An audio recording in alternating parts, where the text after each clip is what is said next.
GM is going to a new head coach. They're going to sit Garrett down and say, you're a franchise player for us. We view you as whatever. You blow smoke up his ass. It doesn't matter. We want to talk about an extension. This is where we're at already. This is what we're thinking. I'm not sure what you're looking for.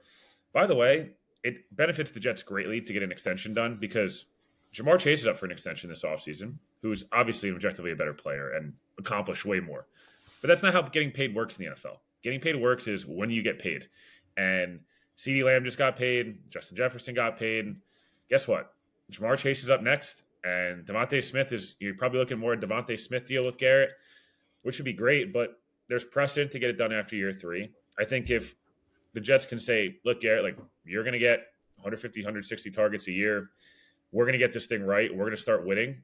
I don't know. Let's just say it's Mike Vrabel. Like Ohio State guys, like, listen, like I got your back. We're going to establish that Ohio State, you pander a little bit. You do talk about these things, but even if you don't get an extension done, at least you're like this. We want to start the conversation. Yeah. And I do think, lastly on this, I've seen a lot of conversation. Would he pay him? All this different stuff. I saw a lot of that this weekend of like, oh, I don't know if Woody's going to be motivated to go. Yeah. Do I think Woody was motivated to pay Bryce Huff or pay John Franklin Myers or will be motivated to pay Quincy or stuff like that? Probably not necessarily. Do I think Woody was like in love with paying a defensive tackle that gets between 6 and 11 sacks a year, although he's an all-pro level player, $25-30 million a year? No, I'm sure Woody wasn't like, I don't think any owner is because those guys are not box office. Garrett's a box office player. His jersey's everywhere. He's on every commercial. He's on every, whatever program when you go in the stadium. Like, it's a different thing.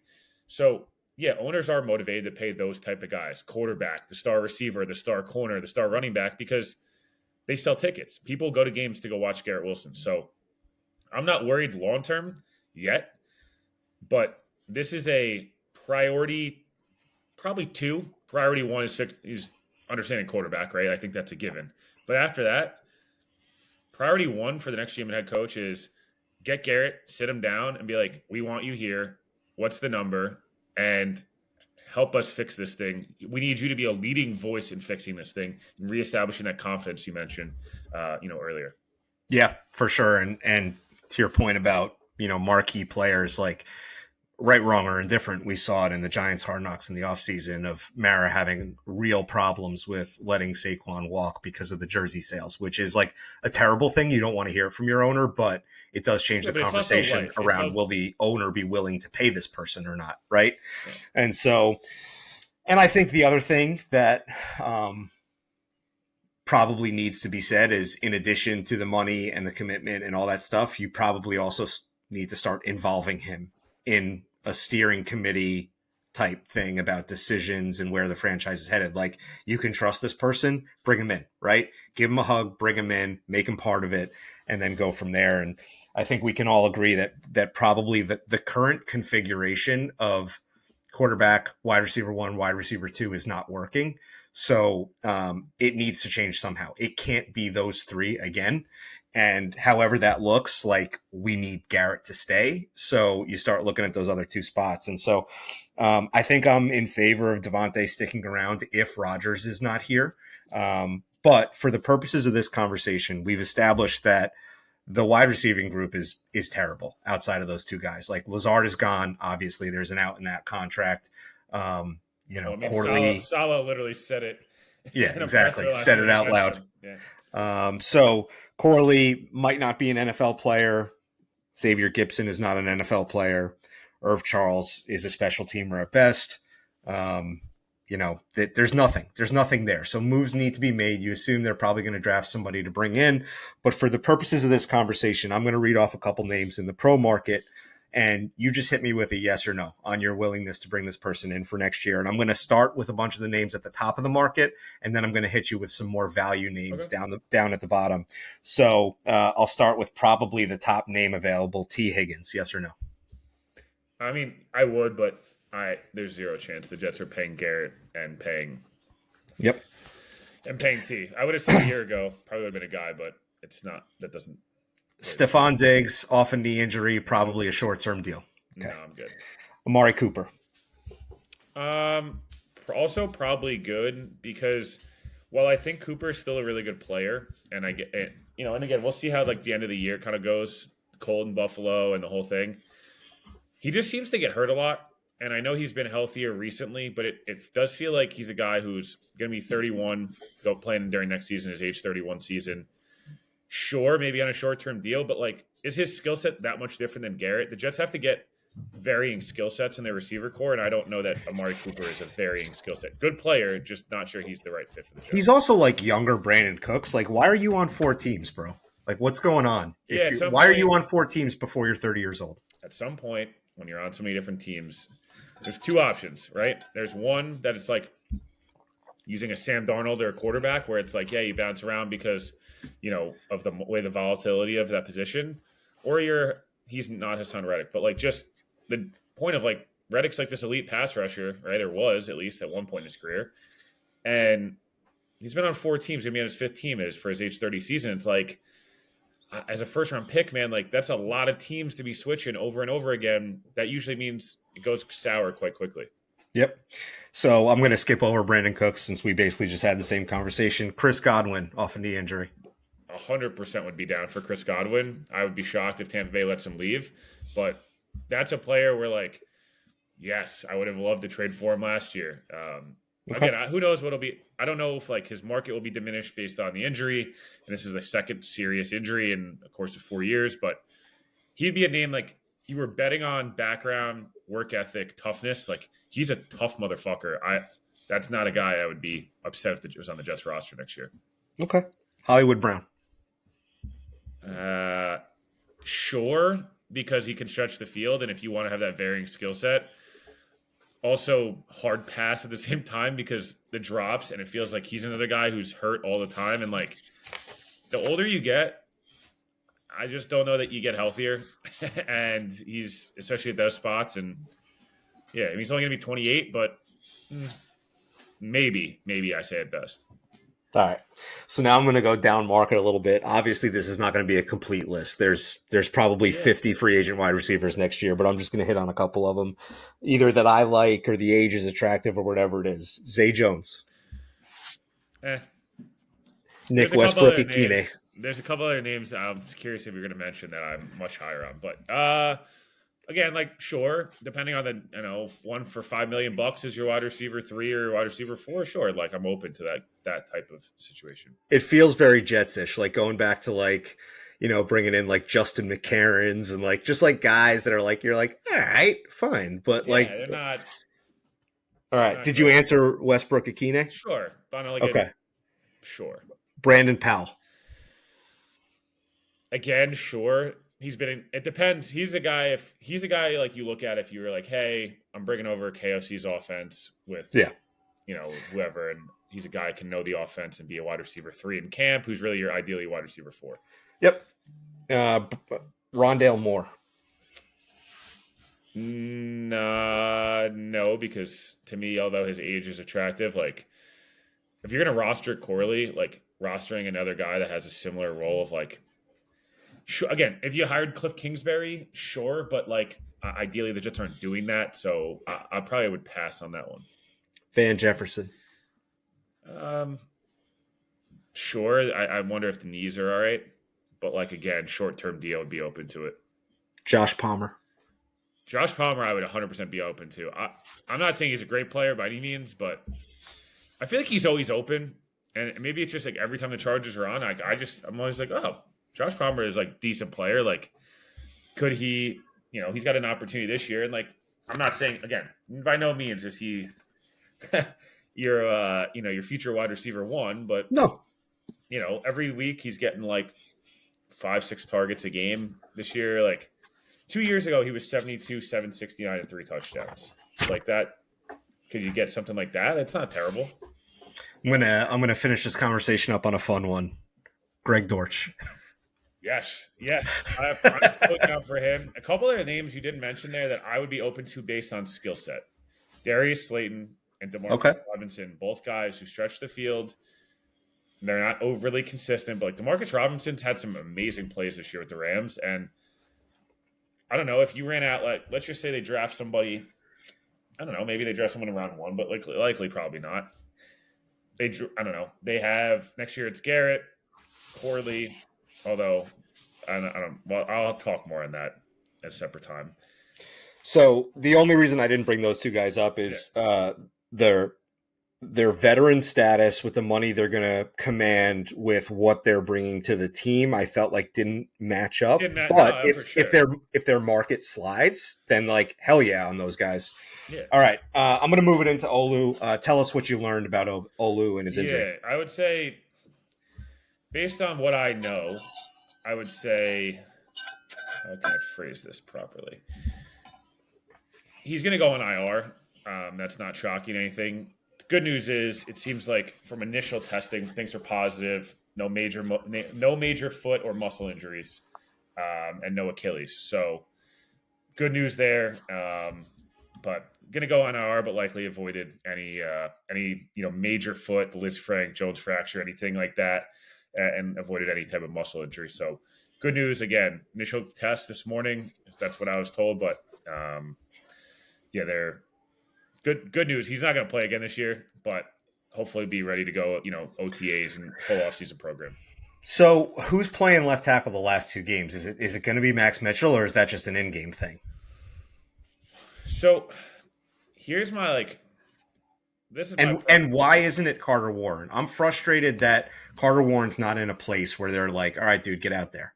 Yeah, so that's going to be my point is which guy, if you're the Jets, right, and you're the front office, this has got to come from some of the people that are likely going to remain with the organization. Most of this staff will be gone, obviously, from a coaching staff perspective, but a lot of people in the front office, especially some guys in the scouting department and things like that, contracts through 25, through 26, etc. 27, depending on who it is. Whoever you like better and think this guy can be a swing tackle potential for us, whoever that is, whether it's Warren, it's Mitchell, whoever you feel, doesn't matter. I don't really care. That's the guy who needs to start. And you need to say, here's 2 weeks. You're going to start both games. Part of me thinks it should be Carter Warren, but part of me also thinks they're going to play Max Mitchell because he can play up for the 5 spots, and his floor is a little higher. His ceiling's less high. But I also think to myself, give Carter Warren 2 weeks to see if he can, for a couple week stretch, can he put it together? We kind of know what Max Mitchell is. Either way, whoever is playing needs to be a guy that you're like, this guy should make a roster here next year. Because the other guy's likely not, right? The other guy is you're at best tackle 4, and you're in the same spot you were this year, but it's a new regime. They didn't draft you. You're probably gone. Mitchell, to me, is a right tackle, and Warren was a left tackle. I guess you should play Warren, but I don't have a strong opinion. I just hope whoever it is does not get Tyrod or Rodgers killed.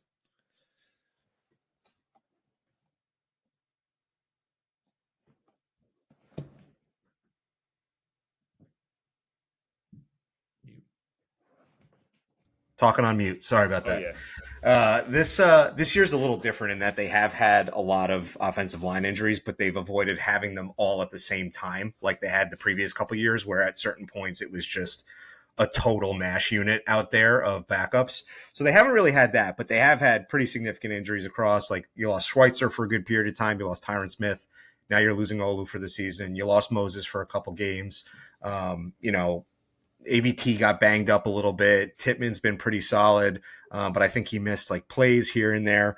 So they've avoided kind of the mass casualty event, but I think the problem remains of depth on the offensive line, and you're obviously going to be losing Tyron Smith and moving forward with Olu next year. So where do you look to go to add depth for the offensive line? Are you looking in the pro market, or are you looking to continue to develop guys like Max Mitchell, Carter Warren, and find more of those in the draft?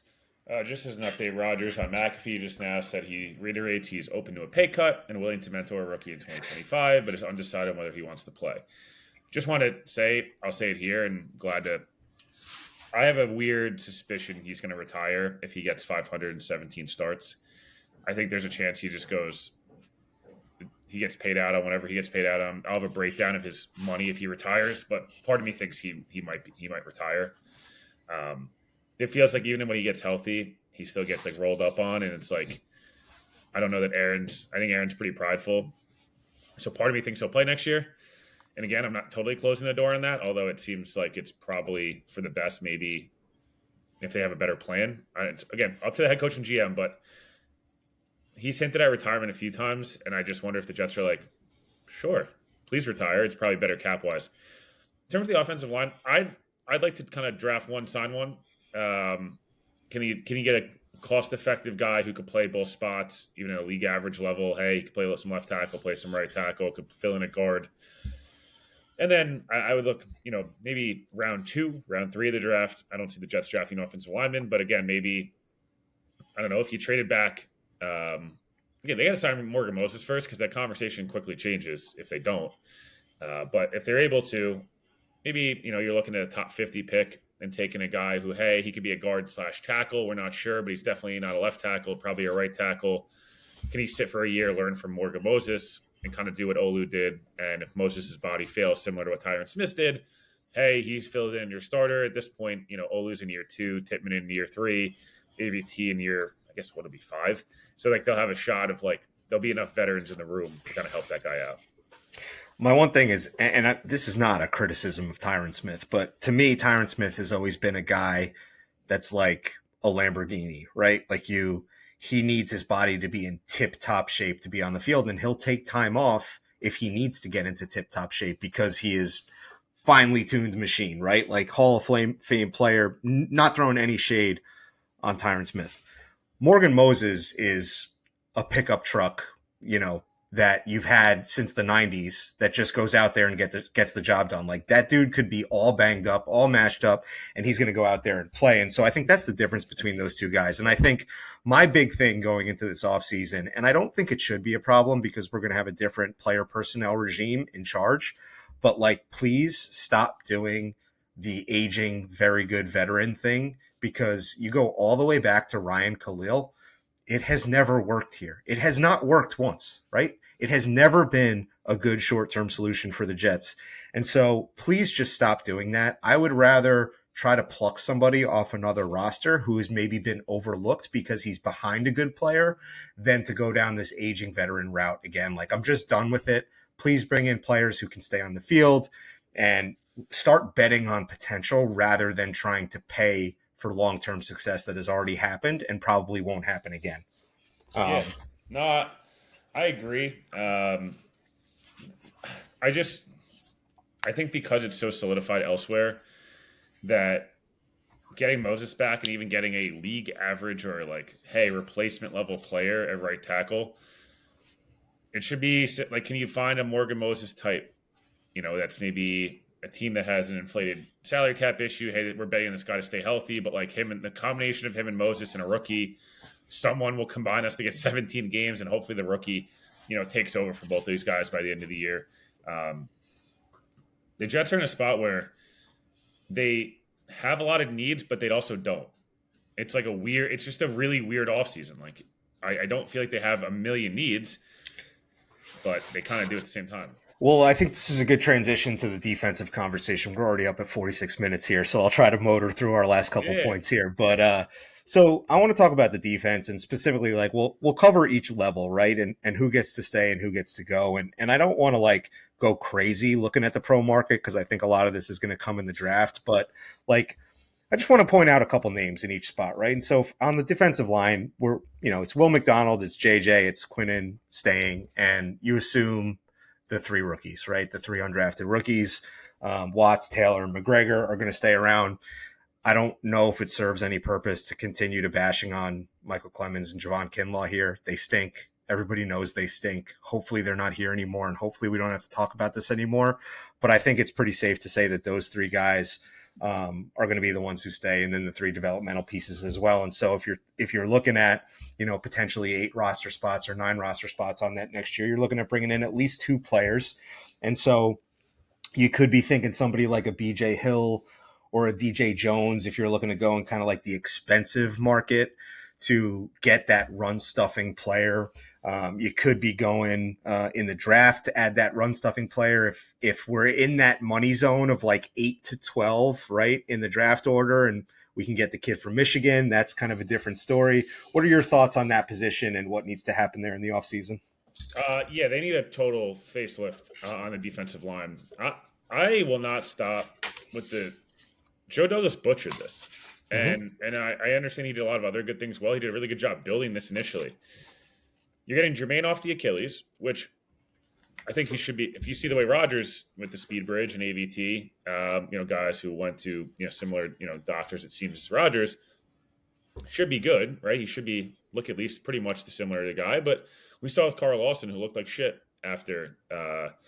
Looks good now, but looked like shit for 2 years with the Jets. After the Achilles, I think Jermaine, you should expect year one back from the Achilles is the 80% of himself and 85%, and he works his way back to 95% of what he was, or whatever. Maybe it's more than that. I'm not doubting him. I'm just saying let's be realistic here. Will McDonald, who has had a good year for sure. I think he's their only explosive pass rusher outside of Quinn. So he's doing what he can, and he's definitely banged up. But I think he's banged up because he's having to play 3-down stuff. So those two guys will be back. Obviously, 2 starters. Quinnen will obviously be back. He's penciled in. They need probably 2 guys at D tackle and then probably 2 guys at edge. Depending on the system they run, the scheme they run. Look, if they run a 3-4 and they change it up and they want to go with, Jermaine's an outside linebacker, Will McDonald's an outside linebacker, and, Quinnen's one of the guys, they need 2 other starters at defensive line at least. So there'll be some questions there, right? Like Vrabel ran a 3-4 in Tennessee. I think that's something that we haven't really talked about. Rex Ryan, who have people still want back. Like Rex was running a 3-4, so there is some conversations around scheme for sure. I think they need 4 bodies, probably 5 bodies. I'd probably draft 2, sign 3. If I was in that more draft 2, sign 2, and trade for 1, and something of that nature. I do think they need at least 1 2-gapping defensive tackle that can just eat blocks and actually do it. Not Lucky Fotu, who's Walmart version of Sione Pua, whatever. He's the Aldi version of Sione Pua. The only thing that he has in common with Sione Pua is heritage. Yeah, that's what I'm saying. It's not a good player. His tape in Arizona was bad, and I said it in the I don't know, whatever. Solomon Thomas experiment's been fun because he's a nice guy and he's a really great guy and whatever, but he's a league average defensive tackle 3 or 4. So it is. And his protectors are gone. So yeah, right. So it's fine. Michael Clemens is a guy that'll fight for a roster spot. I tweeted it today. In the last 97 pass rush snaps, he has 2 pressures. So it is what it is. Reddick's gone.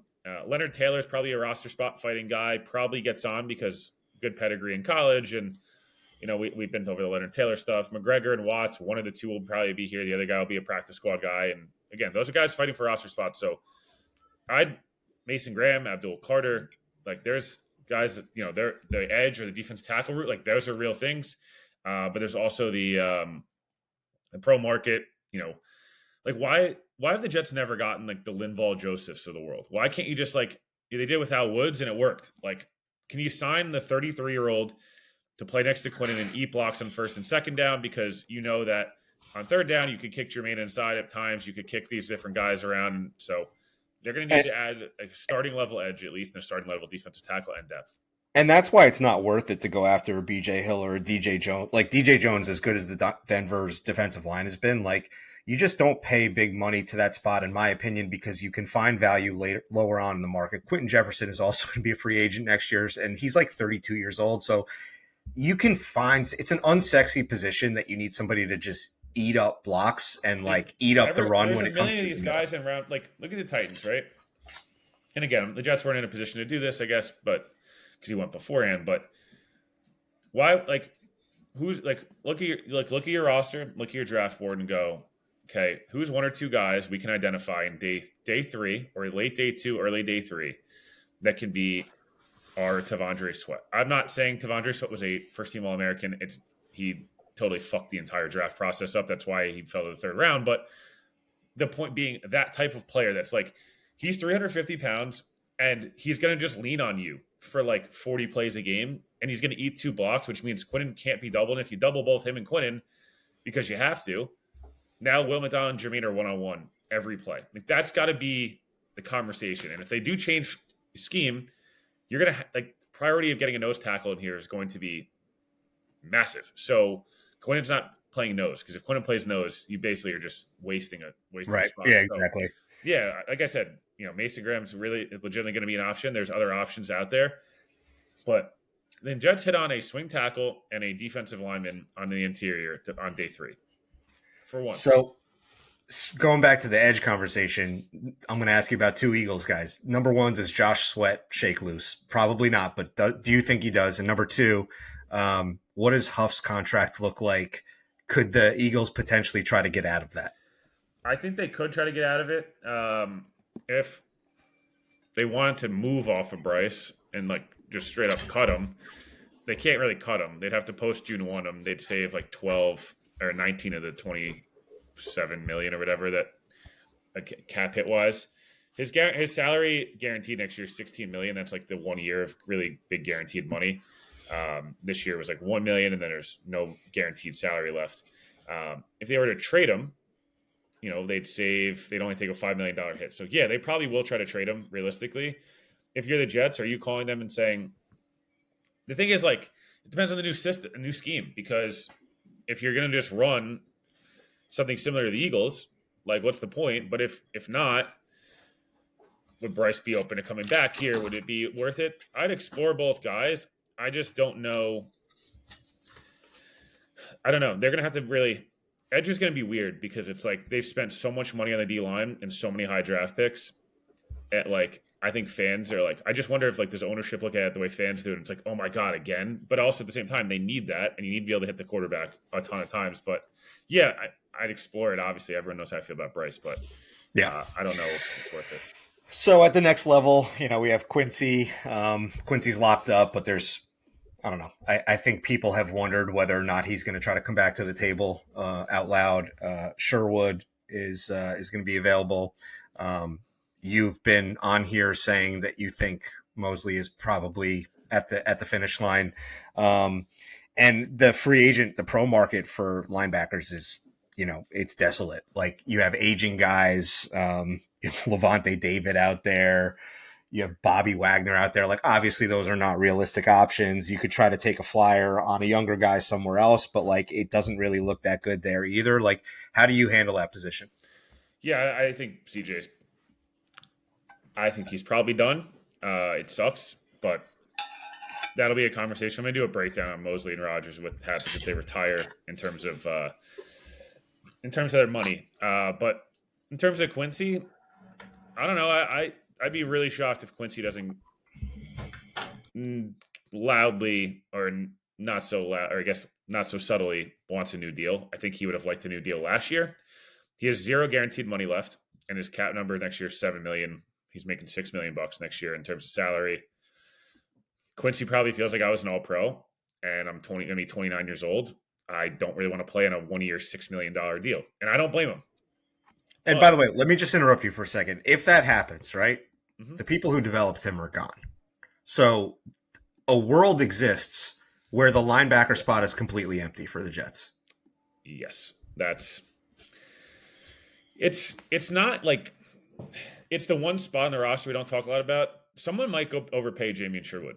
Like, that's a real thing, because I'll take Blake Cashman as an example. Blake Cashman's a better player than Jamie and Sherwood, but Blake was in Houston, similar system, very similar type of guy, really good coverage and like a little undersized but athletic and plays a million miles an hour. He had really 2 good years in Houston. Like, he really did. I talked to people before the offseason that thought he was going to get like 3 for 15, right? Like, man, good solid contract for a guy like on his third contract. Like, that's awesome. Got 3 for 24. Like, from a really strong organization. Yeah, you know what I mean? Like, it was a strong contract. $8 million plus a year. Is Jamie and Sherwood looking for that? Because if he's looking for that, I don't know if I'm like wholly like bought in on that. I think he's a guy like you'd love to get 3 for 15. So I think it's a similar conversation where like the Jets will probably want to bring him back. Whether they do or not, we'll see. The Quincy conversation is really difficult because I think he's been dealing with the back and dealing with a lot of stuff, and like, but he's not been playing the same. And also he's making a lot of like, Connor pointed this out, and like I wholeheartedly agree. He's just not played the smartest of football. And that was a little bit of the issue running wild a little bit early on. He's kind of had some bad tendencies, I would say. But, it is what it is. And it's a short sample size of a month where he hasn't played all pro level football. Can you work on an extension with him that's like 2 years? Because if it's more than that, I don't know that Quincy's going to age the same way like a CJ did, because it's so physical for him. But can you, hey, we'll increase your money this year and next year, and like you can go age 30 and hit the market again. Yeah, I think you're probably going to have to overpay for one of them if you want some continuity, which we don't know if the new regime will want continuity. So we're either looking at a total overhaul there, or probably an overpay on one of those two guys in order to keep them around, just to have some continuity. All right, so let's get to the back end. Sauce, Michael Carter, too, definitely going to be here. I would think most people would think Eccles is probably going to find a way to stay here as well. Maybe you're Well, kind of I wonder if Ulbrich or Salah have DC jobs, do they go? Because those guys usually bring 6-7 guys over with you. 4 of them are actually playing year one. Does Robert Salah go to Cincinnati and say, "Hey, we need to rebuild this defense. Eccles can play corner for me for a year," and like Eccles and Sherwood to me have numbers similar to Moses and Conklin, of 4 guys. I would say personally, I would like to like bring back in some fashion, right? Probably more so as short-term things, all of them. Sherwood maybe is younger, so it's different, but generally, like you have a number, we'd love you back. They're high floor players, generally all of them. But if we need to replace you, we will. Eccles, it's like, does he take 1 for 5 from the Jets? Maybe, but does he like with high incentives if he plays a certain amount of games, or is he like a guy that, hey, like he's made some nice plays, like we're gonna bet on this guy for 1 for 8, and it's like for Eccles, it's like, dude, it was a day 3 pick, like I'm gonna take the money. So he should be back. I do have a little bit of like him and Sherwood, like because they were such developmental, solid and Ulbrich guys, if those staffs leave, are they valued the same, by a new staff? Although again, continuity would be nice. So let's say he's gone. So we got Sauce and Michael Carter too. I would say the safeties, pretty much nobody's made a case to stay. I think probably Tony Adams somehow survives, but I doubt Ashton Davis comes back here. I doubt Chuck Clark comes back here. And so we're looking at a pretty big overhaul on the back end as well. Let's go cornerback first. Could you see Carlton Davis coming over here if Aaron Glenn were the coach? Would he try to bring a guy like that to implement some of his scheme? Yeah, I could see it. I could see that type of scenario, right? Where it's,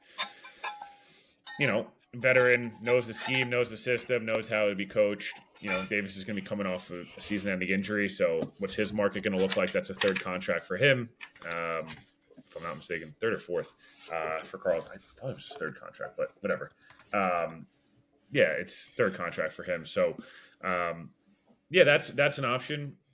Or maybe like a Byron Murphy if it's Flores. Yeah, I think I would look as like the second corner to me is going to be either veteran who's probably played under that guy, Flores, Minter, whoever it is. Like whatever the DC, the guy who's going to be calling defensive plays, or it's probably a day 2 rookie that they're like, all right, we want to go cheap here because we know we're going to pay Sauce, we're paying Carter. We can't really pay 3 guys. Now, do the Jets finally make an investment in safety, or do they continue to kind of treat that position the same way they have? Again, new regime, so who knows how they're going to treat it. But like you could look at a Justin Simmons, you could look at a Justin Reed. I mean, Honey Badger's up in age at this point. He's almost 33 years old, but that's a guy that floats around every offseason. Oh, my God. That would be frightening. Where is Marcus May even at this point? He got cut. I believe he was on New Orleans and then Miami and got cut. Oh, my God. Yeah, I think they probably go 1 draft pick, 1 veteran, Adams and Davis is my prediction. I think Davis is an elite special teamer, and like I don't know what it is. I wish like they could put Ashton Davis together because that dude like once every 3 weeks hits somebody that like harder than anybody on the team. It's insane. Who did he hammer yesterday? Kyron Williams. He hit like he crushed Kyron Williams. And I was like, who? I was like, oh, Quincy must have popped somebody. And I looked, and Ashton Davis was standing over him like this.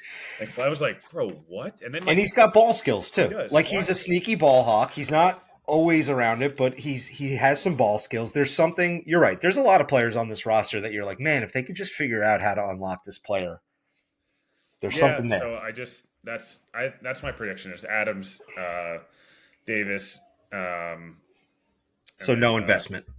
They'll invest maybe in 1 veteran, but it won't be like it'll be like a 2 for 16. I don't know. Okay. Do they go down the Geno Stone route, like that type of person where it's like 2 years ago you picked off a lot of passes, this year you kind of sucked. Like can you regain it with us and catch lightning in a bottle for a year?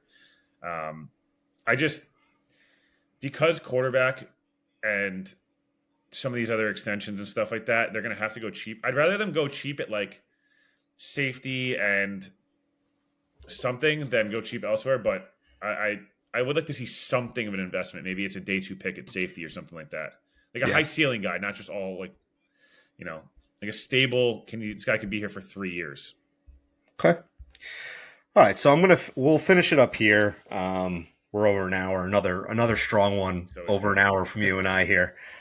We both like to talk. So kind of just a thought I had before we started recording today is like, we're approaching a place with Jeff Ulbrich that is ugly, right? Like, and I can't say it's Adam Gase level, because Adam Gase, like, legitimately, the NFL is a fraternity. These guys get jobs over and over again. Adam Gase, he punched his ticket out of the league in a semi-permanent way. Maybe he'll be back at some point, but it got so bad here that nobody even wanted to bring him in. He was poison after this. I think Dable will get another job, but like Dable's approaching that status too, of like, it has become so bad that you wonder if people aren't going to want to touch him for a little while, and he might need to do a cooling off period, whether it's in college or maybe he has to go coach quarterback somewhere, like whatever it is, right? And so to bring it back to the Jets, like, what becomes of Jeff Ulbrich? Because I think everybody really wanted to like him. And I think that's fans included. Like, fans were pretty fed up with Saleh. Fans wanted to like Ulbrich, but his press interactions have been almost worse than Saleh's. And Saleh was sometimes too honest, and like, he just didn't get how to do it and how to manipulate them. Ulbrich comes across as clueless. Like, he never has any answers for anything. It's the same 3 lines over and over again. And there's a way to do coach speak in a way where you're communicating that I'm just not telling you the answer, right? Like, and Tomlin is great at that. Belichick was great at that. I know the answer. I'm just not telling you because I don't want to tell you. Ulbrich gets up there and you feel like he doesn't have the answer. We're taking hard looks at the tape, blah, blah, blah. And so I'm going to ask you a 2-part question. Number 1, what becomes of Jeff Ulbrich? Number 2, is there anybody on the staff that's worth keeping? And as part of that conversation, like, what happened to everything we heard about Aaron Whitecotton and Marquand Manuel? Because those positions have fallen down significantly this year. I'll start with the latter half. I think that I'd love to see Tony Oden retained. I think he's the one guy who's a priority, especially if you're going to go young at corner. This is a guy who's developed Sauce and Michael Carter and stuff, but going back to the Minka Fitzpatrick, Jalen Ramsey, like Pro Bowler after Pro Bowler, All Pro after All Pro. Like, he is that dude. And I talking to players, like, they really would love to see him back. Marquand Manuel is a guy who I don't know. He's interviewed for DC jobs. I'm open to him coming back for sure. But I wonder, does he follow Saleh? Does he follow an Ulbrich? Does he follow someone else?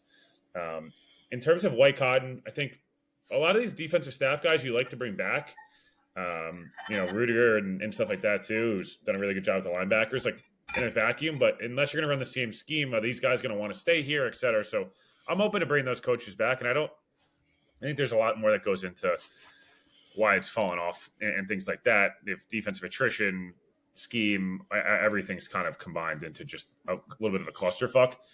With Ulbrich, I think the guys really like him and respect him, but I also think that he's kind of just let everyone walk all over him, because he's like, I know I'm helpless here and I don't really know what I'm doing. I'm overwhelmed. And, look, going for it on 4th down, cool. But like, if you're going to go for it, always go for it. Like, at the end, why didn't you go for it on 4th and 9 down 10? It was like so stupid. It's like, now you're going to kick? Really? Like, so, yeah, I think he'll get a DC job. He probably will get an assistant defensive coordinator job, I would assume, with maybe a team that knows if things go bad, that's the first guy fired type of situation. Like, that's kind of what it feels like. And then he's the DC and he works his way back up. We've seen guys have worse head coaching stints as a full-time head coach and come back from it. He was an intern. I'm sure he could talk about, hey, it's Woody and it's Douglas and it's Saleh and whatever.